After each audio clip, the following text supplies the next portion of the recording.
Humble boy fixes the judge's car. But what he finds in the trunk leaves him shocked. Ryan Johnson was hiding behind the counter of the auto shop when he heard the sound of the engine sputtering. At 12 years old, he could identify every type of problem just by the sound, but he couldn't show it openly because Frank, his stepfather, forbade him from touching customers' cars. The black car stopped right in front of St. Joseph's Auto Shop in downtown Portland. A tall man in a dark suit and a stern expression stepped out from the driver's seat, someone Ryan recognized immediately. It was Judge William Richardson, the most feared judge in the district, known for his harsh rulings and the cold way he treated everyone around him. "I need someone to look at my car urgently," said the judge, hurrying into the shop. "I have an important hearing in 2 hours, and it's stalling badly."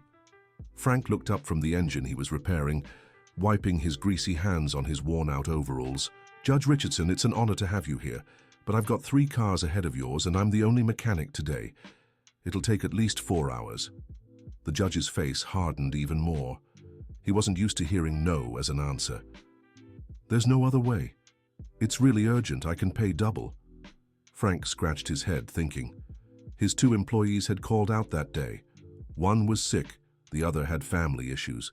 The shop was a mess. "I'm afraid not, Judge. I can take a quick look to see if it's something simple, but..."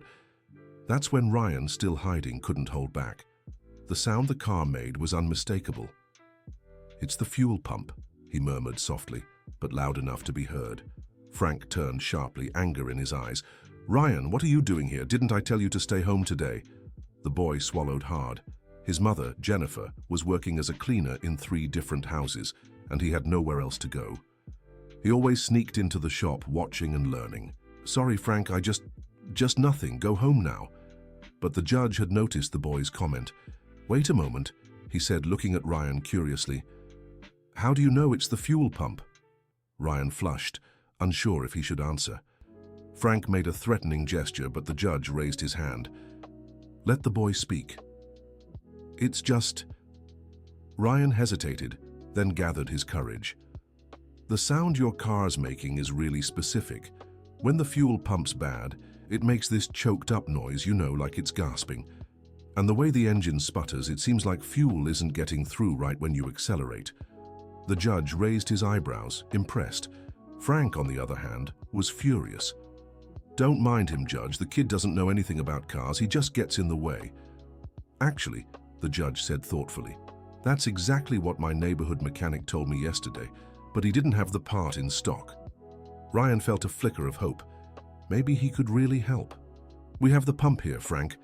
I saw you put one on the shelf last week. It's the same model as the judge's car." Frank looked visibly embarrassed. He couldn't deny having the part, but he also didn't want to admit that a 12-year-old had correctly diagnosed the problem. "Look, Judge, I can take a quick look, but it'll be tight. How long would it take to replace the pump?" asked the judge. "About 2 hours, Judge. Have to take the tank apart. It's a lot of work." The judge checked his watch and sighed. There wasn't enough time. "And you," he said, looking at Ryan. "How long do you think it would take?" The boy grew nervous at the direct question. I've never replaced a pump by myself, sir. But I've watched Frank do it a few times, maybe 40 minutes? Frank let out a sarcastic laugh. 40 minutes? You're dreaming, kid. This is a job for a professional." The judge stayed silent for a few seconds, analyzing the situation. Something about the boy's confidence intrigued him. "Let me propose something," he finally said. "If the boy can pinpoint exactly what's wrong just by listening to the engine, I'll pay $300 for the job, no matter who does the repair." Frank's eyes lit up. $300 was more than double his usual rate. "All right, Judge. Ryan, come here." The boy approached hesitantly. The judge started the car and revved the engine a few times. Ryan closed his eyes and listened carefully. He'd spent years watching his stepfather work ever since his mother married him. Even though he was mistreated, he'd always been fascinated by engines. "It's definitely the fuel pump," he said, opening his eyes. "But there's something else too. The fuel filter is clogged. That's why the problem seems worse than it is. If you only replace the pump, it'll act up again in a few months." The judge turned off the car and looked at Ryan with even more interest. How did you learn all this? I stay here at the shop every day after school, Ryan lied. In truth, he'd stopped attending classes 2 months ago when Frank said he couldn't afford school supplies anymore. I've always liked engines. Dear listener, if you're enjoying the story, don't forget to like and especially subscribe to the channel. It really helps us newcomers. Now, back to the story. Frank decided to test the boy's knowledge. All right, smart guy. If you know so much, tell me where the fuel pump is in this car model. Inside the tank on the right side. You have to remove the back seat to access it, or lift the car and go from underneath. But underneath is harder because you have to disconnect all the tubing. The judge and Frank exchanged surprised glances. The answer was correct. Can I see the pump you have in stock? The judge asked. Frank went to fetch the part from the shelf. The judge examined it carefully. This seems to be the right one. How much would you charge for the full job, including the filter? $250, Judge. Parts and labor. But you said it would take 2 hours. I won't make it to my hearing. Ryan took a deep breath and made a decision that would change his life. I can do it faster, he said, his voice trembling slightly. If you let me. Frank exploded. Are you out of your mind, kid? I'm not letting you touch the judge's car. If something goes wrong, I'm the one who'll pay. I can help him, Ryan said quickly. You supervise and I'll do the manual work. My hands are smaller. I can reach places you struggle with. I've heard you complain about it plenty of times. The judge was genuinely intrigued now. There was something special about this boy. What's your name, son? Ryan Johnson, sir. Ryan, if I let you work on my car, can you promise me nothing will go wrong? I'll do my best, sir. But if something does go wrong, it's not Frank's fault. The responsibility is mine. The maturity of his answer impressed the judge even more. He made an impulsive decision. All right, you two will work on it together. If you finish in an hour, I'll pay $500. Frank nearly choked at the amount. $500 was more than he made in a good week. You got it, Judge. We'll have this fixed in no time. Over the next hour, Ryan worked with a precision that stunned everyone. His small hands really could reach tricky spots, and he seemed to know every bolt and connection in the car. The judge watched the whole process, amazed not just by the boy's technical skill, but by his dedication and care. Ryan treated every part as if it were precious. Where are you from, Ryan? Asked the judge during the work. I live nearby, sir, in the factory district. And your parents? Ryan hesitated before answering. The subject always made him uncomfortable. My mother works as a cleaner. My father, I never knew him. Frank is my stepfather. I see, and does your mother know you have this talent with cars? I don't think so, sir. She works a lot and comes home tired. There's no time left to talk about these things. 45 minutes later, the car was ready. The judge started the engine and it purred perfectly. Impressive, he murmured. It's better than new. Frank was thrilled with the money, but also a little embarrassed for underestimating Ryan. The boy really has a knack for this, Judge. Maybe I can start teaching him properly. The judge took out his wallet and paid the $500. Then he turned to Ryan. Here's something for you too, he said, handing him a $100 bill. Ryan's eyes widened. He had never seen so much money at once in his life. I can't take this, sir. Frank did the work. The work was both of yours, and you were the one who identified the problem. Take it. With trembling hands, Ryan accepted the money. It was more than his mother made in a month. The judge was about to leave when something strange happened. As he opened the trunk to put away his briefcase, the latch came loose completely, and the lid flew open, scattering some items on the ground. Damn it, muttered the judge, bending down to pick them up. Ryan rushed to help. Among the scattered items was an old wooden box that had opened when it fell. Inside were several yellowed photographs. The boy began gathering the photos, but one immediately caught his attention. It showed a young man embracing a woman holding a baby. The man was clearly the judge, but many years younger. The woman's face, however, had been deliberately torn, as if someone had tried to erase her identity. But that wasn't what made Ryan stop breathing for a moment. It was the necklace the woman wore in the photo, a golden necklace with a heart-shaped pendant, engraved with details he knew all too well. It was identical to the necklace his grandmother Dorothy always wore. The one she said she had received from the love of her life, and never, under any circumstances, took off. Ryan froze, staring at the photo with a mix of confusion and recognition. His mind raced to process the impossible coincidence. "Give me that," the judge snapped, snatching the photo from the boy's hands. But it was too late. Ryan had seen everything clearly, and the expression on the judge's face confirmed the photo's importance. "Sir," Ryan began hesitantly. "That woman in the photo, none of your business." The judge cut him off, quickly putting the photos back in the box. "Forget what you saw." But Ryan couldn't forget. The necklace's resemblance was too perfect to be a coincidence, and there was something else in the photo that bothered him, something he couldn't quite place. "Judge," Frank said, sensing the tension, "is everything all right?" "Nothing," the judge replied curtly. "Just some old photos that fell out." He slammed the trunk shut and headed to the car, clearly eager to leave as quickly as possible. "Ryan," he said before getting in, "you're a very talented boy, but some things are better left alone, understand?" Ryan nodded, still confused, but the judge had already gotten into the car and driven off. That night, Ryan couldn't sleep. The image of the photo wouldn't leave his mind. The necklace, the baby, the torn face of the woman. It all seemed somehow connected to his own life, but he didn't know how. The next day, he decided to talk to his grandmother, Dorothy. She lived in a simple little house a few blocks away and had always been the closest person to him in the family. "Grandma Dorothy," he said, sitting beside her on the porch, "can I ask you something about your necklace?" The 72-year-old woman instinctively touched the pendant around her neck. "Of course, my dear grandson. What do you want to know?"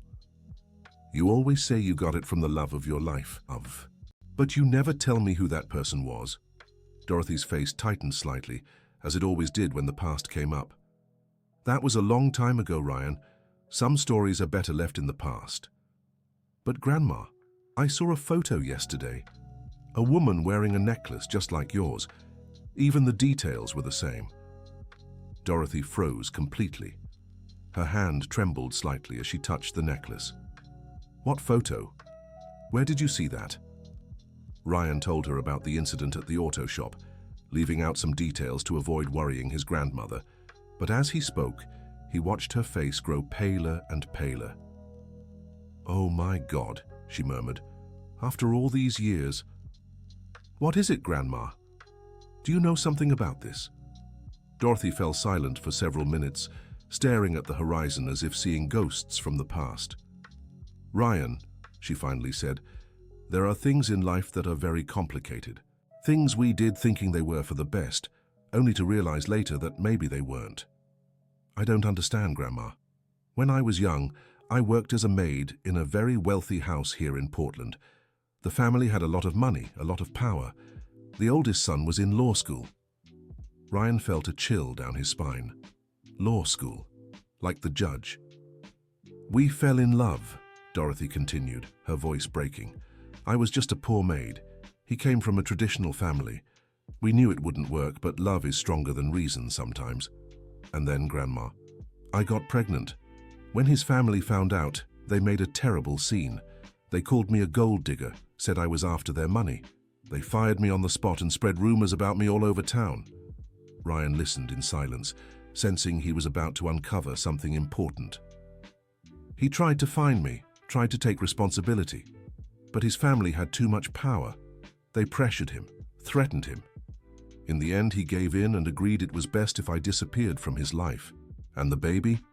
Dorothy hesitated for a long time before answering.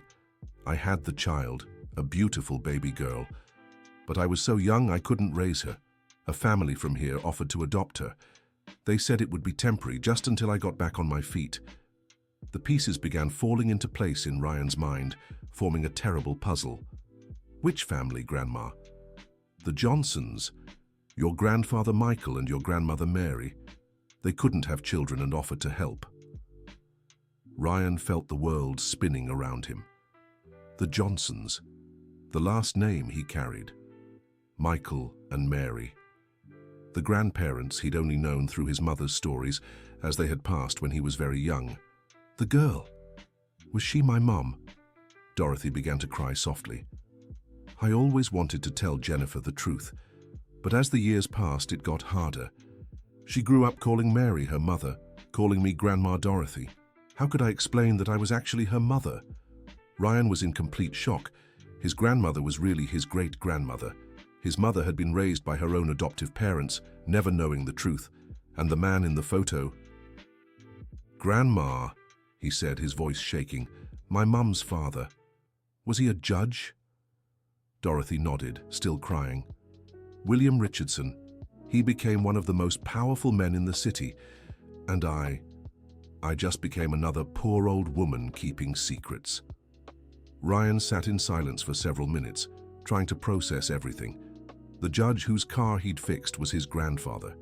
His mother was the daughter of one of the most important men in the city and didn't even know it. Why did you never tell her the truth? At first, we thought it was better to wait. Then, when Jennifer grew up and started asking questions about her biological parents, I tried to tell her. But she said she didn't want to know anything, that Michael and Mary were the only parents she recognized. And the judge? Does he know my mother exists? Dorothy shook her head. When his family found out about the pregnancy, they made up that that it didn't survive. He still believes to this day that his daughter died. Ryan stood up abruptly, pacing back and forth on the porch. "This is crazy, Grandma.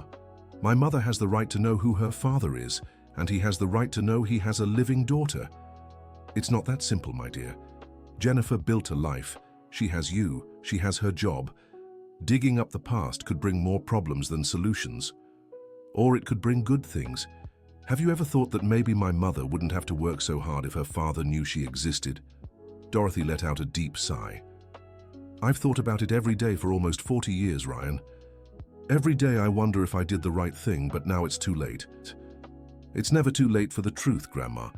Dear listener, if you're enjoying the story, don't forget to like and especially subscribe to the channel. It helps us a lot as we're just starting out. Now, continuing. In the following days, Ryan couldn't focus on anything. The revelation had completely changed his perspective on life.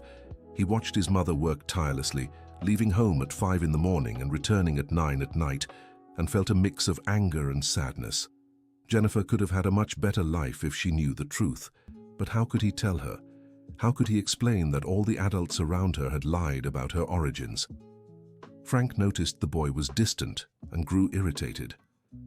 "Ever since you got that money from the judge, you've been acting too big for your boots," he grumbled, sitting there daydreaming instead of helping at the shop. Ryan didn't answer. He was thinking about how he could meet the judge again. He needed to confirm his suspicions somehow. The opportunity came a few days later, when Frank mentioned that the judge had called, praising their work and asking for a full car inspection. "He's bringing the car in on Friday," said Frank, "and he specifically asked for you to help with the job. Seems he liked your work." Ryan's heart raced. This was the chance he'd been waiting for. When Friday came, the judge arrived punctually with his car. He seemed more relaxed this time, even friendly. "How are you, Ryan?" he greeted. "I hear you've been standing out here at the shop." "Thank you, sir. What would you like me to do with the car today?" "Just a general checkup. Oil change, brake inspection, that sort of thing. Nothing too complicated." As they worked, Ryan gathered the courage to ask a few questions. "Judge Richardson, can I ask you something?" "Of course." "Have you always lived in Portland?" "Born and raised here, only left to study law in New York, but came back right after graduating." "And do you have family here?" The judge's expression tightened slightly. "A few relatives. Why the curiosity?" Ryan hesitated, then decided to take the risk. "It's just, my family also has deep roots in the city. My grandmother always tells stories from when she was young." "Your grandmother? What's her name?" "Dorothy. Dorothy Wilson." The judge froze completely. His face turned pale, and he dropped the tool he was holding. "Dorothy Wilson?" he repeated, his voice strange. "Yes, sir. Do you know her?" For long seconds, the judge stayed silent, staring at Ryan with an expression that mixed surprise, pain, and something else the boy couldn't identify. How is she?" he finally asked. "She's well, sir. A bit elderly, but doing well. She lives nearby. The judge ran his hand over his face, visibly shaken. And you said you're her grandson? Yes, sir, Mary's son. The mention of the name made the judge stagger slightly. He leaned on the car to steady himself. Mary, he whispered. Mary is alive? Ryan realized he had uncovered something important. The judge knew his mother's name. Of course she is, sir. Why wouldn't she be? The judge began to cry. Silent tears streamed down his face, and he seemed to be fighting a flood of emotions. They told me she had... He couldn't finish the sentence. Ryan understood everything in that moment. Sir, he said gently, I think we need to talk. For the next hour, Ryan shared everything he had discovered. The judge listened in silence, sometimes crying, sometimes showing anger, other times just seeming lost. 40 years, he murmured when Ryan finished. 40 years I believed my daughter was... She's alive and works as a cleaner here in town, Ryan said. She knows nothing about you. And you're sure Dorothy is... that she's Mary's mother? I am, sir. She told me everything. And the photo that fell from your car... My grandmother has the same necklace. The judge shook his head, still in disbelief. How did this happen? How could my family hide this from me for so long? My grandmother said they told you the baby had died. That's exactly what happened. My father came to tell me himself. He said Dorothy had gone to the family asking for money, and when they refused to pay, she did something terrible. Ryan felt anger toward those who had torn a family apart. It was all a lie, sir. My grandmother never asked anyone for money. She just wanted a chance to raise her daughter. And I believed it. I believed it and went on with my life as if nothing had happened. I married a few years later, had a successful career, but I always felt like something was missing. You never had other children? No. My wife died 10 years ago, and we could never have children. The doctors said the problem was hers, but maybe it was fate. Maybe I already had a daughter and didn't know. The two fell silent for a while, absorbing the weight of the situation. Ryan, the judge finally said, do you have any idea what this means? Mary is my daughter. You are my grandson. I know, sir. I'm still trying to believe it. What is she like? Mary, I mean. What's her life like? Ryan hesitated. He didn't want to lie, but he also didn't want to overwhelm the judge with family troubles. She's a very good person, sir. Works hard, is honest, raised me with a lot of love, but life hasn't been easy. How so? She works as a cleaner in 3 different houses, leaves home very early and comes back very late. Frank, my stepfather, doesn't always treat us well. The judge's face hardened. Does he hit you? No, but he yells a lot. And sometimes he drinks and things get complicated. My mother puts up with it because she needs the auto shop for me to stay at during the day, since she can't afford someone to watch me. Why aren't you in school? Ryan lowered his head, ashamed. We don't have money for school supplies, and Frank said it was better for me to learn a trade anyway. The judge clenched his fists, visibly furious. This is unacceptable. A child should be in school. My mother doesn't know I stopped going. She thinks I still attend every day. I don't want to worry her. Ryan, I want to meet your mother. I want to meet my daughter. I don't know if that's a good idea, sir. Why not? She gets very nervous when someone talks about the past, and if she finds out everyone lied to her about her real parents, I don't know how she'll react. The judge thought for a few minutes.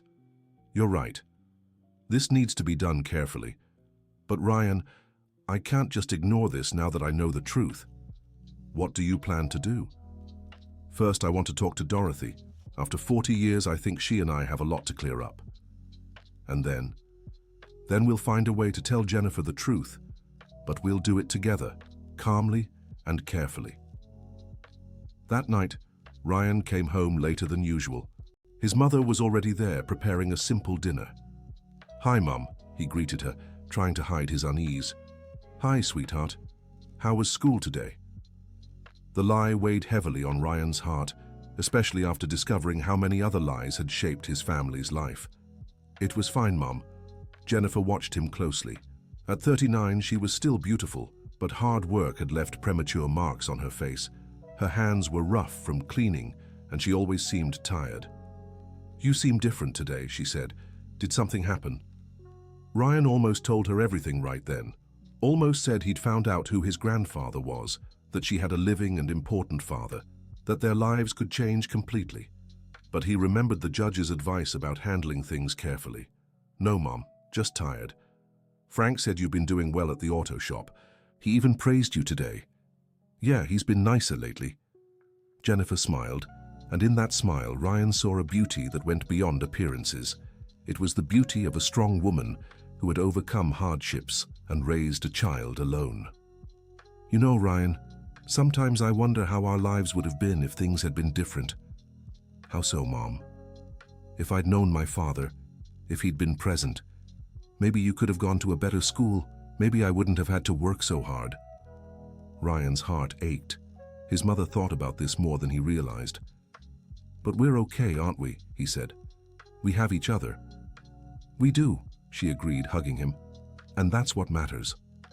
That night, Ryan stayed up late, thinking about how his life had changed in just a few days. A few weeks ago, he was just a poor kid helping out at an auto shop. Now he'd discovered he was the grandson of an important judge, and that his whole family's history was built on lies and misunderstandings. On Saturday morning, the judge showed up at the shop again. This time, though, it wasn't to fix his car. "Ryan," he said, "can you come with me to your grandmother's house? I need to talk to her." Frank found the request odd, but didn't question it. The judge had become an important customer. "Can I go, Frank?" Ryan asked. "Sure, but come back soon. There's work to do." On the way to Dorothy's house, the judge was nervous. His hands trembled slightly on the wheel. "I'm not sure what to say to her," he admitted. "After so long." "I think the truth is the best place to start," Ryan said. "What if she doesn't want to see me? What if she's still angry about what happened?" "There's only one way to find out, sir." When they arrived at Dorothy's modest house, she was on the porch as usual. Seeing the car approach, she frowned, not recognizing it. Ryan got out first. "Hi, Grandma. Brought someone to see you." When the judge stepped out of the car, Dorothy froze. Even after 40 years, she recognized him immediately. "William?" she whispered, her hand over her heart. "Hi, Dorothy," he said, stepping forward slowly. You look well." Dorothy began to tremble. Tears rolled down her wrinkled face. I thought I'd never see you again. I thought our daughter." He couldn't finish the sentence. Dorothy understood. "They lied to you," she said, her voice breaking. "They told you she had died, didn't they?" The judge nodded, now crying as well. "How could they do this to us? How could they destroy a family like this?" "Because we didn't matter to them," Dorothy replied bitterly. "I was just a poor maid. Our daughter was just an obstacle to their plans." Ryan watched the scene with mixed emotions. On one hand, he was happy to see the truth finally coming to light. On the other, he saw the pain that 40 years of separation had caused two people who had loved each other. "Dorothy," said the judge, sitting beside her on the porch, I'm sorry for believing them, for not searching for the truth. You were young, William, and they had a lot of power.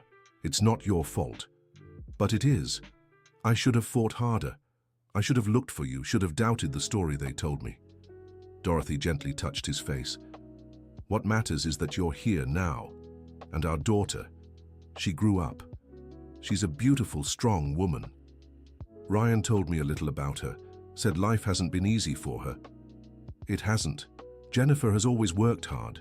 She practically raised Ryan on her own, with little help. But she's a wonderful mother. "I want to meet her," said the judge. "I want to meet my daughter and try to make up for all these lost years." Dorothy hesitated. "William, there's something you need to know. Jennifer doesn't know the truth about you. She grew up thinking her adoptive parents were the only parents she ever had. And she's always said she didn't want to know about her birth parents. But why? I think she built up an emotional defense. It was easier to pretend she didn't care than to face the pain of abandonment." The judge grew thoughtful. "How do you think she'd react if she knew the truth?" "I don't know," Dorothy admitted. "She might be happy. She might be angry at being lied to for so long. Jennifer is a very emotionally intense person. What if she doesn't want to meet me?" Then you'll have to accept it. She's an adult. She has the right to choose.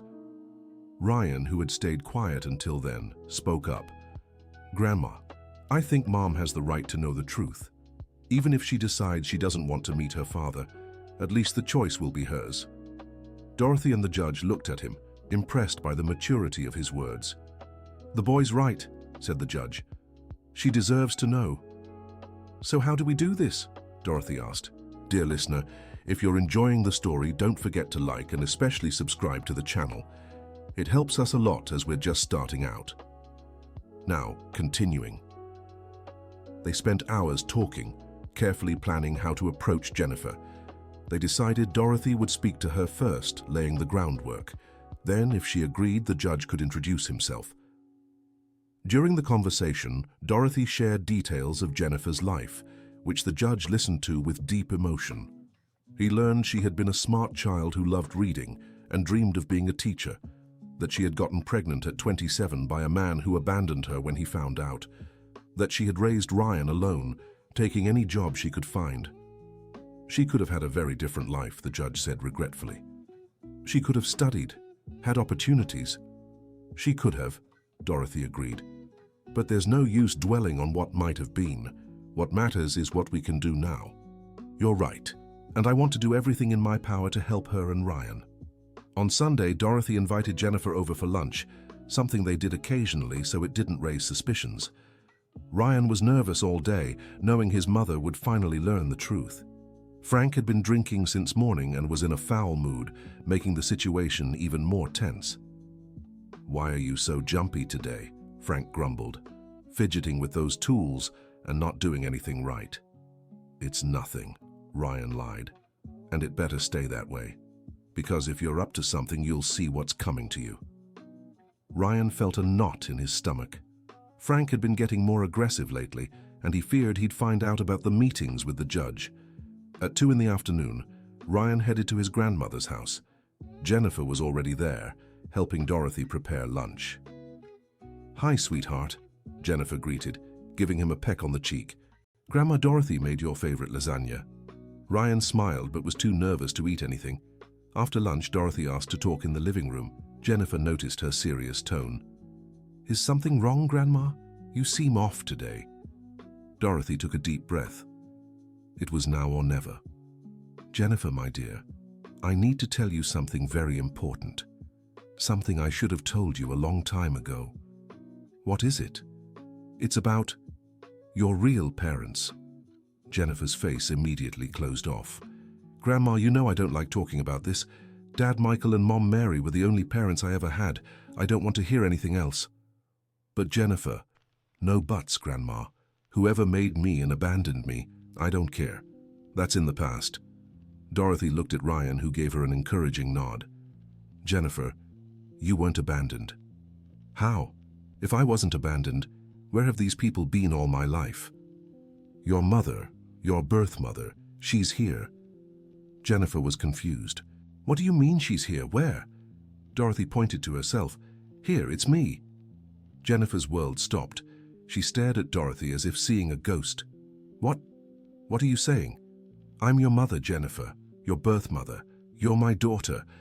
Jennifer began to tremble. She stood abruptly from the armchair. This can't be true. You're my grandmother.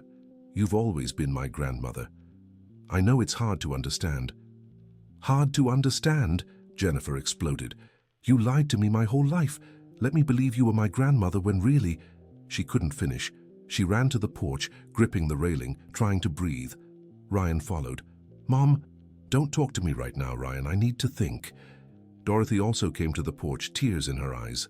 Jennifer, please let me explain. Explain what? How could you lie to someone their whole life? Let me grow up not even knowing who my real family was? Because I thought it was best for you. You were happy calling Mary your mother. I didn't want to confuse you. Confuse me? I had a right to the truth. You did, Dorothy admitted. And I was wrong, so wrong. But please, let me tell you the whole story. Jennifer stayed silent for minutes, wrestling with her emotions. Fine, she finally said. Tell me. But I want the whole truth. For the next hour, Dorothy told everything, Her relationship with the judge, the pregnancy, the pressure from his family, the decision to give Jennifer up for adoption. Jennifer listened silently, crying at times, seething at others. "And my father?" she asked when Dorothy finished. "Where is he?" Dorothy hesitated, glancing at Ryan. He's alive. And he wants to meet you." "After 40 years, he wants to meet me," Jennifer said sarcastically. "How convenient." "Mom," Ryan cut in, "he didn't know you were alive. His family lied to him too." "How do you know that?" Ryan took a deep breath. It was time to share his part. "Because I met him. He's the judge whose car I fixed at the shop." Jennifer's eyes widened. "What?" Ryan told her about the meeting at St. Joseph's auto shop, the photo that fell from the trunk, the conversations he'd had with the judge. Jennifer listened in disbelief. "So you knew all this and didn't tell me?" "I just found out a few days ago, Mum. I wanted to be sure before saying anything."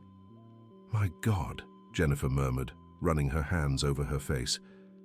"My whole life is a lie." "It's not a lie," Dorothy said softly. "The people who loved you for real. I loved you as both a grandmother and a mother at the same time.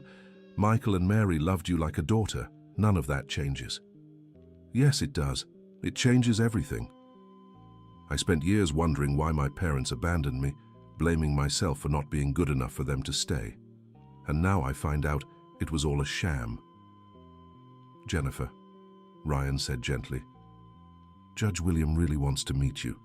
He cried when he found out you were alive." "Judge William?" Jennifer repeated. "William who?" "Richardson," Dorothy answered. "William Richardson." Jennifer turned pale.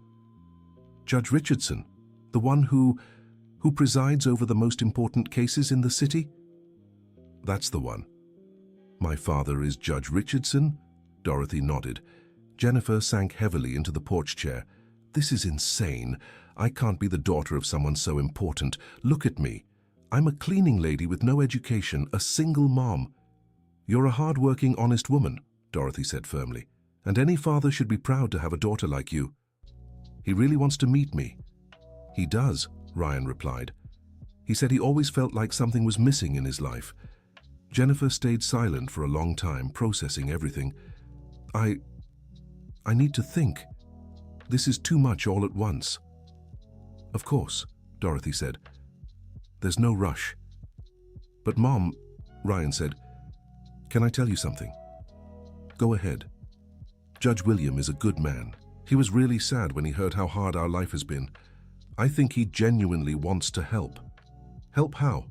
"I don't know, but he has the means to do a lot.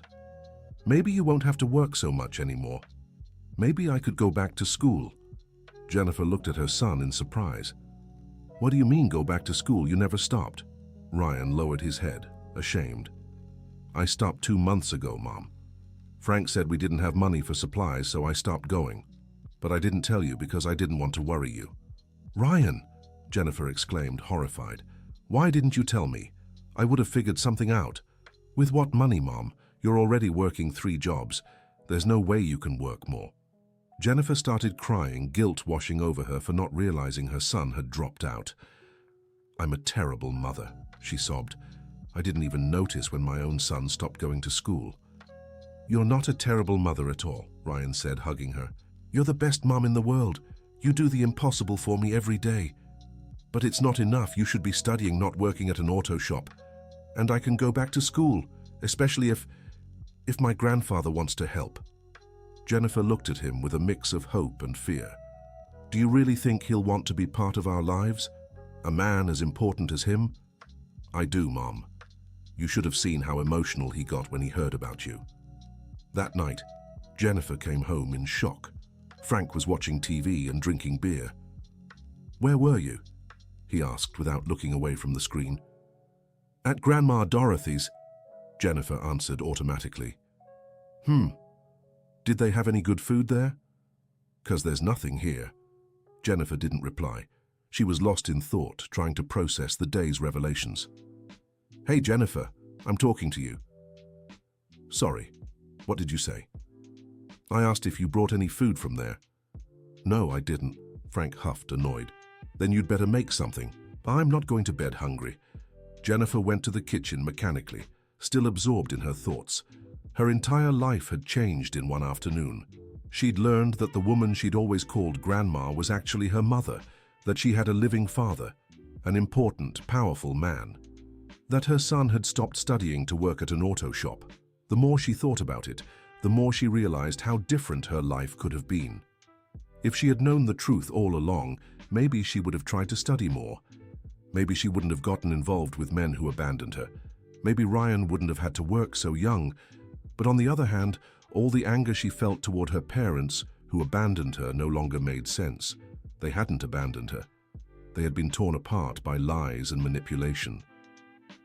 On Monday, Ryan returned to the auto shop eager to see the judge again. But it was Dorothy who showed up, with a worried expression. "Grandma, what's wrong? Did something happen to my mom?" "She cried all night," Dorothy said. "I think it was too much for her all at once. So now, does she still want to meet my grandfather?" "I don't know, Ryan. She's very confused. Said she needs time to think." Ryan felt frustrated. After discovering the truth, he really wanted his family to reunite soon. "How much time does she need?" "I don't know, sweetheart. 40 years of lies can't be undone in a few days." "But what if my grandfather gives up waiting?" "I don't think he will. He waited 40 years without knowing she existed. He can wait a little longer now that he knows." That week, the tension at home grew. Jennifer was distant and lost in thought, which irritated Frank. "You've been acting strange since Sunday," he complained. "Barely talk to me, can't even do things right. What's going on?" "Nothing," Jennifer replied evasively. "It's not nothing. Something's bothering you." Jennifer almost told the truth several times, but always held back. How could she explain to Frank that she had just found out she was the daughter of a judge? How would he react to that? On Thursday, the judge showed up at the auto shop again. Ryan grew nervous when he saw him. "How's your mother?" he asked directly. "Confused, sir. I think it was too much of a shock all at once." "I understand. Do you think she'll want to meet me?" "I don't know, sir. She's not talking much about it." The judge grew thoughtful. "Ryan, do you think it would be better if I reached out to her directly, instead of just waiting?" "I'm not sure that's a good idea, sir. She's really sensitive right now. But maybe if she saw me in person, she'd understand my intentions are good." "Where would you try to find her? Could you give me the address where she works?" Ryan hesitated. He wasn't sure it was right to share that without asking his mother first. "Sir, I'd rather ask her first. I don't want to do anything that might upset her even more." "You're right. You're a very sensible young man." "Thank you, sir. Ryan, can I ask you a personal question?" "Of course. How are things at home? With your stepfather, I mean." Ryan felt uncomfortable with the question. "It's normal, sir." "Normal how? Does he treat you and your mother well?" "Sometimes yes, sometimes no." "And when he doesn't, what happens?" Ryan didn't want to rat out Frank, but he also couldn't lie to his grandfather. "He gets kinda worked up when he drinks. Yells, says stuff, but he doesn't hit us." The judge's expression darkened. "What kind of things does he say?" "Oh, that we're no good, that he's the one supporting the house and stuff like that." "And your mother puts up with it?" "She doesn't have much choice, sir. She needs the auto shop, so I have somewhere to be during the day, and he lets her use the house and everything." "Ryan, your mother doesn't have to put up with that, especially not now. Do you think she'll leave if she knows the truth?" "I think she should, and I think she should take you with her. But where would we go?" "To a better life, the life she deserves." That night, Ryan told his mother about his talk with the judge. "He really cares about us, Mom, you can tell." "Maybe," Jennifer said. "But that doesn't change the fact that he wasn't there all these years." "Because he didn't know, Mom. You heard the story yourself." "I know. But it's hard, Ryan. It's hard not to be angry at him for believing those lies. It's hard not to be angry at Grandma Dorothy for lying to me. It's hard not to be angry at myself for letting our lives get to this point. Being angry won't help, Mom. What matters is what we do from now on." Jennifer looked at her son with admiration. When did you get so wise? I think I always was. I just never had the chance to show it. On Friday, Jennifer made a decision. She took time off work and went to the auto shop early in the morning. I want to speak with Judge Richardson, she told Frank. The judge? Why do you want to talk to him? It's personal. Frank was suspicious but called the judge anyway. Half an hour later, he arrived at the shop. When he saw Jennifer, the judge was visibly emotional. Ryan had been right. She really did look so much like Dorothy when she was young. Jennifer? He said hesitantly. Hi, Dad, she replied, her voice trembling. Those two simple words made the judge burst into tears. 40 years of waiting and pain dissolved in that moment. My daughter, he murmured, stepping closer. My dear daughter. They embraced right there in the middle of the auto shop, crying and laughing at the same time. Ryan watched with a huge smile on his face. Frank, who had been observing without understanding anything, decided to step in. What's going on here? Jennifer, what's this about? Jennifer pulled away from her father's embrace and looked at Frank. I found out who my father is, Frank. Judge Richardson is my father. Frank's eyes widened in disbelief. Your father? What do you mean, your father? It's a long story, said the judge, still holding his daughter's hand. But what matters is that we're together now. Hold on, Frank said, his expression turning strange. If she's your daughter, that means you've got money. The remark made Jennifer and the judge exchange uncomfortable glances. That's none of your business, Frank, Jennifer said. How is it none of my business? You live in my house. I'm the one supporting you. You don't support anything, Ryan shot back, irritated. My mum works 3 jobs to pay the bills. You can barely support yourself. Shut your mouth, kid. You're not going to teach me how things work around here, the judge intervened. Don't speak to my grandson that way. The authority in the judge's voice made Frank swallow his next words, but Ryan could see he was furious. Jennifer, the judge said, can we talk in private? Of course. Ryan, come with us. They left the shop and went to the judge's car. For the next hour, they talked about everything, the past, the present, and the future. I want you away from that man, the judge said. I can arrange a better home for you. Dad, can I call you Dad? Please do. Dad, I don't want you to feel like you have to support us. I can work, I can manage. Jennifer, you've worked your whole life. You raised a wonderful son practically alone. Now it's my turn to take care of you. But people will talk. They'll say I'm just taking advantage. Let them talk. You're my daughter. I have every right to help my family. And can I go back to school? Ryan asked timidly. Not just can, you will. I'll enroll you in the best school in town.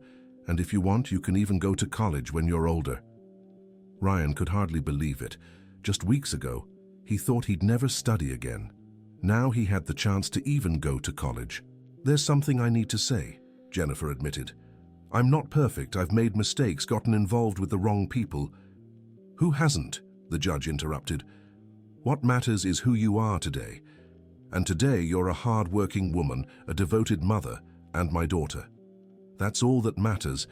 When they returned to the auto shop, Frank was waiting for them with an unfriendly look. So, have you decided how you're going to compensate me? He said sarcastically. Compensate you for what? Asked Jennifer. For all these years I supported you. Now that you're rich, it's only fair you pay me back. The judge stepped forward. Mr. Frank, I don't recall making any financial agreement with you. But you lived in my house, ate my food, and Jennifer paid all the household bills, Ryan interrupted. You used to say that yourself when you drank. Ryan is right, said Jennifer. I always paid my share, Frank. More than my share, even. That's beside the point, Frank insisted. What matters is you have money now, and I deserve compensation. For what exactly? Asked the judge coldly. For yelling at my daughter? For making my grandson work instead of study? For drinking and making you all miserable? Frank turned red with anger. I don't have to listen to this from anyone. This is my auto shop, my house. If you don't like it, you can leave. That's exactly what we'll do, said Jennifer, with a determination that surprised everyone. We're leaving today. Today? Said Frank, clearly not expecting her to agree so easily. Today, I won't let Ryan spend another night listening to your rudeness. The judge smiled, proud of his daughter. I can take you to a hotel tonight, and tomorrow we'll look for a proper home. Hold on, said Frank, starting to realize he might have gone too far. No need to be so dramatic, we can talk. There's nothing to talk about, Jennifer said firmly. You told us to leave yourself. That same day, Jennifer and Ryan packed their few belongings and moved to a hotel. It was the first time in their lives they'd stayed somewhere so nice. Mom, said Ryan, lying on the comfortable hotel bed. It feels like we're dreaming. Sometimes I think I am, Jennifer replied. Yesterday I was a cleaning lady with no future. Today I'm the daughter of an important judge. You've always been important, Mom. It's just that now others will see it too. The next day the judge took Jennifer and Ryan to see some houses. The third one they visited was perfect. 3 bedrooms, a big yard, in a nice part of town. It's too big for us, said Jennifer. It's just the right size for a family, the judge corrected. Besides, I'd like to have a room here too, if you'll allow me, of course. Of course we will, Ryan said quickly. You're our grandpa. Grandpa, Jennifer tested the word, smiling. Can I call you Grandpa too? Call me whatever you like as long as you keep calling me. That week, Jennifer and Ryan's lives changed completely. The judge not only arranged the new house, but also took care of all the practical details, furniture, appliances, enrolling Ryan in the most respected private school in town. Dorothy was overjoyed to see the family finally together. 40 years, she said, hugging the judge. 40 years waiting for this moment. And it was worth the wait, he replied. Now we have the rest of our lives to make up for lost time. Ryan adjusted quickly to his new school. His classmates were impressed when they learned he already knew how to work on cars, and his teachers recognized his natural intelligence. How did you learn so much without formal schooling? His math teacher asked. By watching and doing, Ryan answered. At the auto shop, we had to calculate things all the time. The judge was proud when he heard Ryan was excelling in school. He has a special gift, he told Jennifer. Maybe he could be an engineer someday. He can be whatever he wants, Jennifer replied. Now he has the chance. Frank tried several times to convince Jennifer to come back, especially when he realized he had lost an important source of income. But she stood her ground. That chapter of my life is over, she said. Now I'm building a new one. A few months later, the family's new life was settled. Jennifer decided to go back to school and enrolled in a program to finish high school. The judge had suggested she didn't need to work, but she insisted on doing at least some consulting work as a cleaning advisor, something more dignified that valued her experience. You don't understand, she explained to her father. I need to feel useful. I need to contribute in some way. Then let's start a domestic services company, he suggested. You can be the general manager. The idea quickly took shape. Within 6 months, Jennifer was running a thriving business that offered cleaning and organizing services to upper-middle-class families. She trained other women and provided fair wages.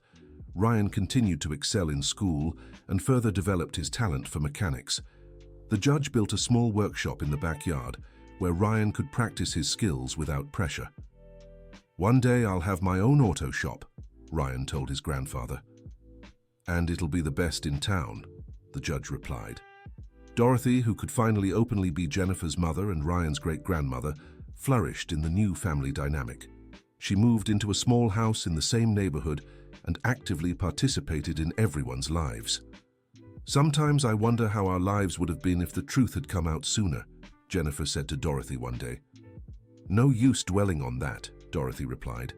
What matters is we made it here. Sometimes things happen in their own time, not ours. The judge in turn discovered a joy he had never known. Having a real family completely changed his outlook on life. You saved my life, he told Ryan during one of their talks in the backyard workshop. How so, Grandpa? I was becoming a bitter, lonely man. You all gave me a new purpose. And you saved ours too. We saved each other. A year after their first meeting at the auto shop, the family threw a party to celebrate. It was Ryan's birthday, but they also wanted to honor their reunion. During the party, Ryan gave a speech that moved everyone. A year ago, I was just a poor kid working secretly in a repair shop. Today, I have a complete family, I'm studying at a good school, and I have a future ahead of me. All because one day a car broke down at the right time in the right place. And because you had the courage to fix that car, the judge added. And because you had the courage to trust a stranger, Ryan replied. Jennifer watched the scene with tears in her eyes. Her life had taken a turn she never thought possible. She had a present and loving father, a bright son in a good school, fulfilling work, and a close-knit family. Sometimes, she told Dorothy, it takes a child to fix the mistakes of adults. Ryan didn't just fix the judge's car, Dorothy answered. He fixed our whole family. That night, after the guests had left, Ryan, Jennifer, and the judge stayed talking on the porch of their new home. Grandpa, Ryan said, can I ask you something? Of course. Do you regret anything? The judge thought for a moment. I regret not fighting harder for the truth back then. I regret believing my family's lies so easily, but I don't regret anything that's happened since you came into my life. What about you, Mom? Ryan asked Jennifer. I regret holding on to so much anger toward people who weren't even the way I imagined. I regret not seeking the truth sooner. But like your grandfather, I don't regret anything after we found our family. What about you, Ryan? Asked the judge. Do you regret anything? Ryan smiled. I regret not fixing that car earlier. Everyone laughed, and they stayed there talking late into the night, planning the future and enjoying the present. Years later, when Ryan was already in mechanical engineering school, he would always tell his story to his classmates. How a humble boy who fixed cars at an auto shop discovered through a photo that fell out of a trunk that he had a much bigger family than he'd ever imagined. The lesson of the story, he'd always say at the end, is that sometimes life puts us exactly where we need to be, right when we need to be there. And sometimes all we need is the courage to fix what's broken, whether it's a car or a family. Frank's auto shop closed a few months after Jennifer and Ryan left. Without the extra income they brought in, and without Ryan's natural talent for drawing in customers, the business couldn't survive. Frank had to find work at another shop as an employee. Ryan sometimes thought of him, without bitterness. He understood that Frank was a man limited by his own frustrations and fears. He wasn't malicious, just too small to see the opportunity he'd lost. The judge retired a few years later, but kept working as a legal consultant. His priority now was family.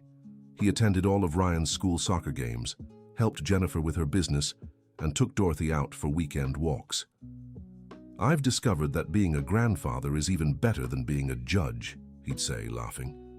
Jennifer graduated high school with honors and decided to study business administration. She wanted to professionalize her company even further and maybe expand to other cities. It's never too late to dream, she'd say. I only really started dreaming after I turned 40. Dorothy at 80 became the family's official matriarch. She was the one who organized Sunday lunches, kept the photos and memories, and told the stories to remind everyone how far they'd come. Sometimes families get lost, she'd tell Ryan, but when they find each other again, they come back stronger than before. Ryan grew up appreciating every achievement because he knew firsthand the value of struggle. He didn't become spoiled or arrogant, despite their new circumstances. He kept the humility and determination he'd learned during the hard times. At his high school graduation, he was chosen to give the class speech. He spoke about second chances, about family, and how sometimes the moments that seem insignificant can change an entire life. 6 years ago, he told the audience, I was a boy with no future prospects. Today I'm here, graduating from one of the best schools in the city, about to attend a state university. That happened because one day I had the courage to fix a car. But mostly, it happened because I had a family who believed in me and taught me it's never too late to start over. In the audience, Jennifer, the judge, and Dorothy cried with pride. That boy who once worked in secret at an auto shop had become a confident, eloquent young man. After the ceremony, there was a party at the school. Ryan danced with his mother, his great-grandmother, and even convinced his grandfather to take a few turns on the dance floor. Grandpa, he said during their dance, thank you for believing in me from day one. Thank you for giving me a family, the judge replied. That night, when they got home, they sat on the same porch where so many important conversations had taken place. Do you think our story would have had a different ending if things had happened differently? Ryan asked. Probably, said the judge, but not necessarily better. What do you mean? If the lies hadn't happened, maybe I would have raised Jennifer in a wealthy but cold family. Maybe she would have become a different person.